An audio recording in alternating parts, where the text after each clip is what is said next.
All right, let's talk linear speed for a second here. Of course, I'm going to talk about linear speed while spinning on a circle, which makes not that much sense. Let's say this little orange point is traveling along the circle there, okay? It kind of has a linear speed if you can unroll this circle and turn it into a line, okay? So let's, just from olden days, speed equals distance over time, right? That's just old school speed. But in today's trig, the distance I've traveled from the origin anyway is this arc length s, okay? So because I have an s here and an s there, I'm going to change, instead of talking about speed, I'm going to call it velocity, which is a little problematic because we're not actually talking about the direction. But I'm going to stick with v anyway. So my velocity is the distance traveled, this arc length s, divided by time, okay?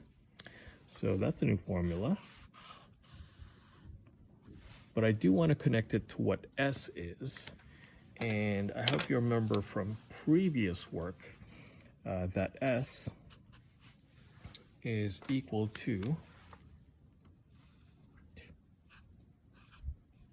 there's theta, my angle there, is equal to r, the radius of the circle, times theta, which is the angle in radians, okay? And it's very important to say that is in radians.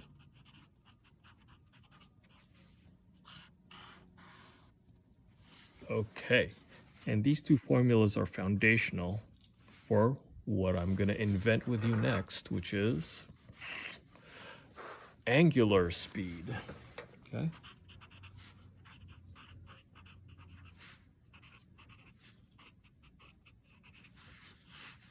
That's the speed at which an angle changes.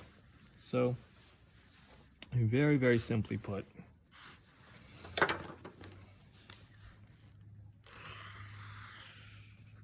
okay, here's my angle theta, and there's my arc length s, right? Okay. Angular speed is omega. It looks like a W, but it's actually lowercase omega, is equal to your change in angle divided by time, okay? Straightforward enough.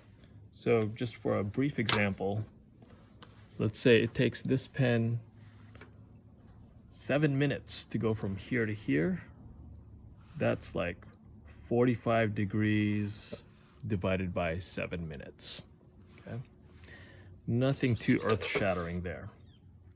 What I do want to connect is, I want to come back to this linear speed and fold this angular speed into that, okay?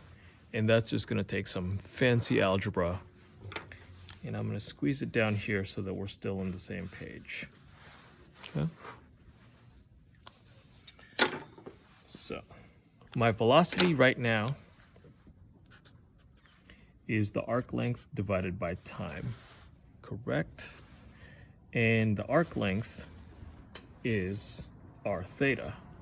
So I'm going to replace that, call that r theta divided by time, okay? Now, theta divided by time, I'm going to circle that in yellow here, is the same as this, theta over time. So my linear velocity can be rewritten as r omega, where r is the radius of the circle and omega is the angular velocity in radians. All right, we'll get into some problems in the next video.